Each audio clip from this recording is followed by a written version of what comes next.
नमस्कार, दीपाज किचनच्या नवरात्री स्पेशल उपवास रेसिपी सिरीजमध्ये आपल्या सर्वांचं मनापासून स्वागत आहे। आजची आपली दुसरी रेसिपी आहे थंडगार अशी लस्सी। ती सुद्धा तुम्ही अगदी घरच्या घरी सहजपणे 5 ते 7 मिनिटांमध्ये एकदम थिक अशी लस्सी बनवू शकता आणि खूप एनर्जेटिक सुद्धा आहे। तर नवरात्री उपवासाला तुम्ही नक्की या प्रकारे लस्सी करून बघा। चला तर आपण रेसिपीला सुरुवात करूयात।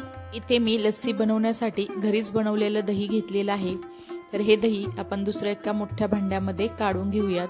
तर तुम्ही ते बघू शकता, दही अगदी घट्ट असं विरजलं गेलेलं आहे। घरचं दही कधीही चांगलं, ते जास्त आंबट सुद्धा नसतं, चवीला एकदम चांगलं असतं। तर मी हे दही ह्या भांड्यामध्ये काढून घेत आहे। तुम्हाला जेवढी लस्सी बनवायची आहे त्या प्रमाणामध्ये तुम्ही इथे दही वापरू शकता। त्यानंतर आपण इथे आईस क्यूब घालायचे आहेत, त्यामुळे आपली थंडगार अशी लस्सी तयार होईल।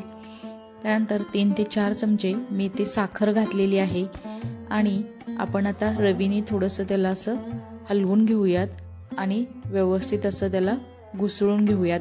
लस्सी ही रवीने केलेली कधीही चांगली, त्यामुळे ती अगदी व्यवस्थितपणे बनली जाते। तर असं आपण त्याला थोडंसं घुसळून घेणार आहोत। तुम्ही ते बघू शकता, साखर आणि आपले आईस क्यूब विरघळायला सुरुवात झालेली आहे। तर थोडं असं घुसळल्यानंतर आपण यामध्ये वेलची पावडर घालायची आहे। मी 3 ते 4 वेलची साखरेमध्ये बारीक करून घेतल्या होत्या। तर ते इथे मी 1 चमचा भरून वेलची पावडर घातलेली आहे। त्यामुळे आपली लस्सी चवीला एकदम स्वादिष्ट अशी बनली जाते।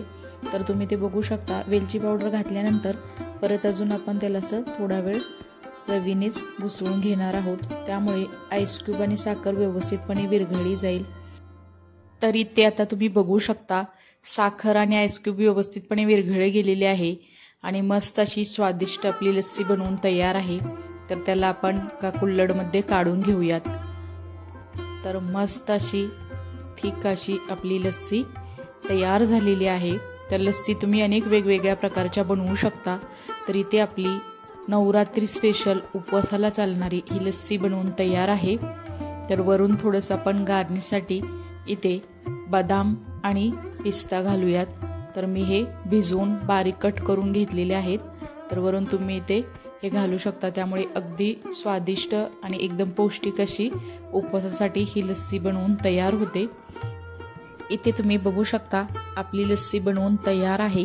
जर तुम्हाला ही रेसिपी आवडली असेल तर तुम्ही नक्की दीपाज किचन या यूट्यूब चॅनेलला सबस्क्राईब करा आणि शेजारील बेल आयकॉनवरती क्लिक करा, कारण सध्या आपण नवरात्री स्पेशल उपवास रेसिपीची सिरीज सुरू केलेली आहे। त्यामुळे तुम्हाला 9 दिवस अशा छान छान रेसिपी पाहायला मिळतील। जर रेसिपी आवडली असेल तर नक्की तुम्ही या पद्धतीने लस्सी बनवून बघा। कशी झाली हे मला कमेंट्समध्ये सांगा।